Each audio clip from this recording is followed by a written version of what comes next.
Olá, então continuando nossa aula aqui, né, nós vamos continuar com a anatomia do crânio dos animais domésticos, né?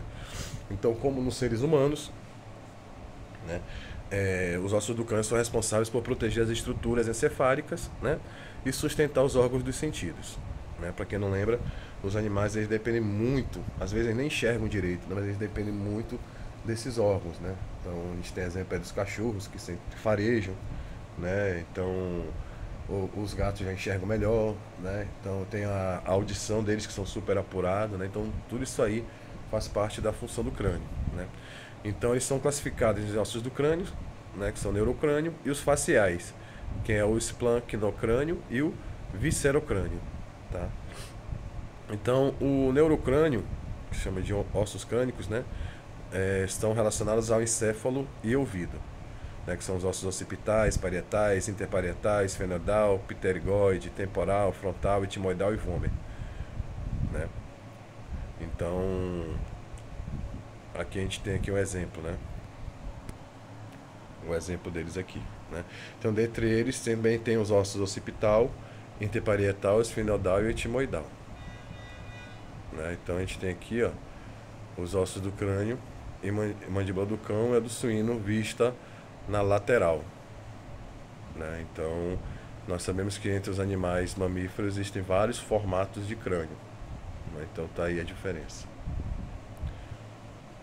Nós temos aqui, ó, da bovina e do equino, né, que é o boi e o cavalo, né, na representação esquemática. A gente tem aqui embaixo aqui, né, os ossos, o nome dos ossos, né? Depois vocês dêem uma olhada, que são praticamente os mesmos nomes, né, do ser humano. A gente vê aqui esses ossos aqui representados, né? Não parece com os animais, né? Esse aqui é o do bovino, do boi, né, da vaca, e esse aqui são do equino, que são os cavalos, né? Então a gente olha aqui, nem parece com os animais vistos ao vivo, né? Mas eles são assim por dentro, tá? Coluna vertebral. A coluna vertebral dos animais é dividida em 5 porções: cervical, torácica, lombar, sacral e coxígena. É formado por ossos irregulares, denominado vértebras, né, que recebe a mesma classificação da porção na qual está localizada. Ou seja, se está na coluna torácica, vai ser torácica. Se está na parte lombar, vai ser coluna lombar. Então nós temos aí.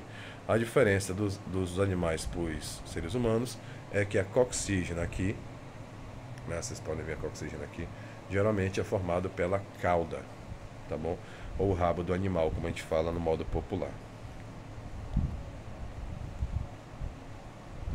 Aqui nós temos aqui quantidade de vértebras lombares e sacrais, né? Vocês podem estar vendo aqui a nível de conhecimento, né? Que são diferentes dos seres humanos, tá? E aí a gente vai. Aqui essa parte aqui da coxígena, né?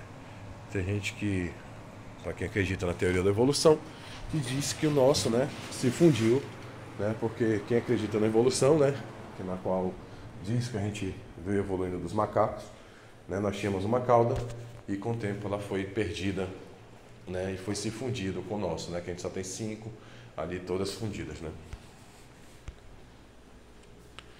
Então as vértebras cervicais apresentam processos articulares mais desenvolvidos que os espinhosos, né? E transversos.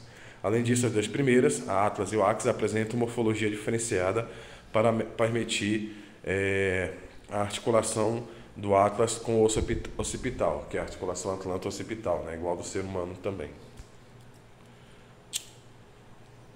A torácica aparece o processo espinhoso mais desenvolvido que o articular e o transverso. Seu corpo é maior que o das vértebras cervicais e menor que o das lombares. Apresenta facetas costais, que são para a articulação das costelas. Até aí, também igual dos seres humanos, tá? Então, praticamente não tem diferença até agora nas quais nós estamos vendo, tá? Então, a cervical e a torácica são praticamente iguais dos seres humanos, tá bom? Lombares apresentam processos transversos mais desenvolvidos que o articular espinhoso, né? E em mamíferos domésticos, a última vértebra lombar é articulada ao sacro, tá? Então, só esse processo transverso, que geralmente muda nos animais, né? Que eles são um pouquinho mais para frente, mas a função, nomenclatura é praticamente tudo igual, tá bom? Sacrais são vértebras fusionadas cujos processos espinhosos transversos diminuem progressivamente. Em aves são fusionadas entre si e com as vértebras lombares, né? Então o que quer dizer isso aí? Que eles perdem muito dos processos da vértebra, né? Por quê? Porque aí já a pelve, nessa parte a pelve, onde é articulado com o fêmur dos animais, não são igual às nossas. Que as nossas são planas, né? A deles não, eles são verticais, né? Então, ou seja, a gente, se você olhar de frente, vocês vão ver que a gente tem uma pelve grande.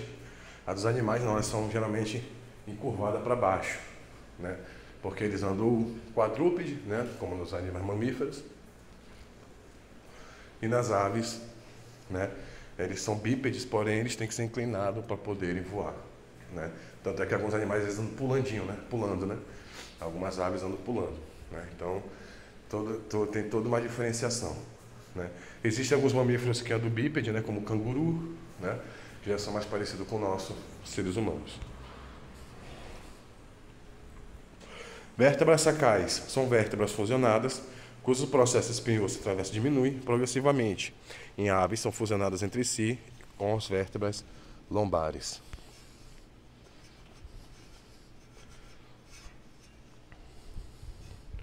Apêndice pélvico, né?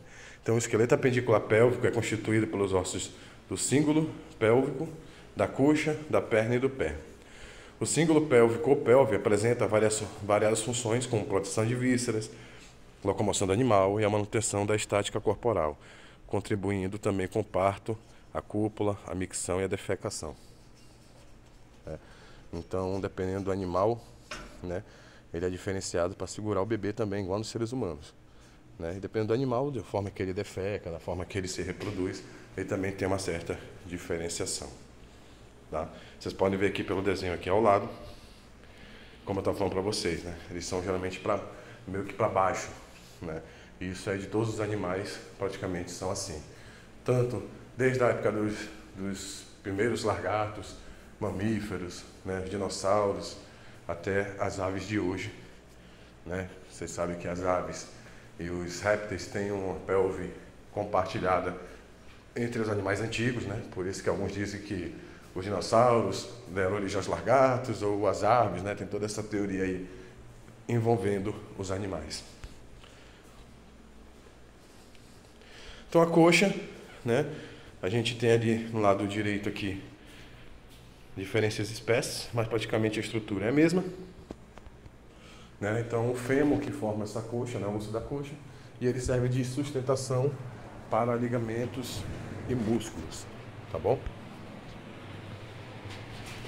Tíbia e fíbula, né? Então a gente pode olhar que não muda também muito do ser humano, né? Então tem a tíbia e a fíbula, né?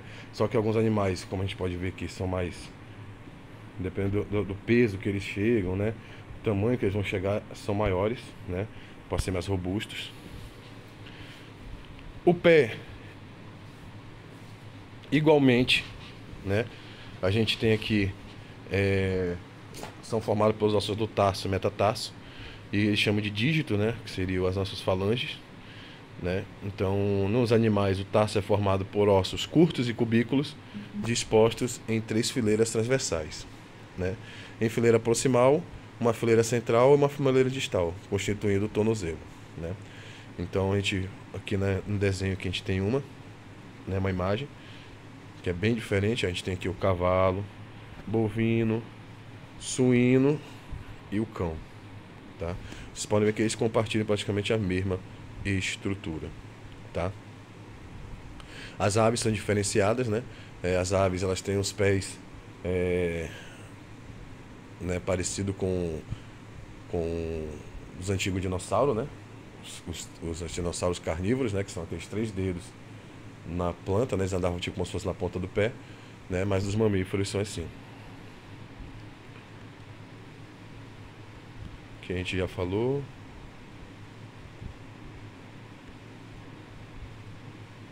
já falamos também. Vamos continuar aqui. Isso aqui que ficou igual. Está voltando. Assim, vamos aqui. Classificação dos ossos: planos, longos, achatados, curtos e irregulares. Né? Então, esse tipo de classificação obedece à dimensão, altura, largura e espessura do osso. O plano apresenta maior largura, né, que comprimento e pouca espessura, e a proteção dos órgãos. É o caso dos ossos que formam o crânio, que são chamados de laminares ou ossos chatos. Longo, então, o comprimento é maior, né, na dimensão desse osso, né, principalmente na espessura, e eles estão nos ossos que a gente fala, nos ossos apendiculares, como fêmur, húmero, né, tíbia, fíbula, rádio, una. Alongado são aqueles ossos que a gente utiliza que são utilizados para proteção das vísceras torácicas. E os curtos são aqueles que estão associados a tendões e sesamoides, né? Então, como a gente tem aqui nos ossos da patela. Irregular são aqueles que estão nas vértebras. Viscerais e pneumáticos nós já falamos, né? Então vamos voltar aqui.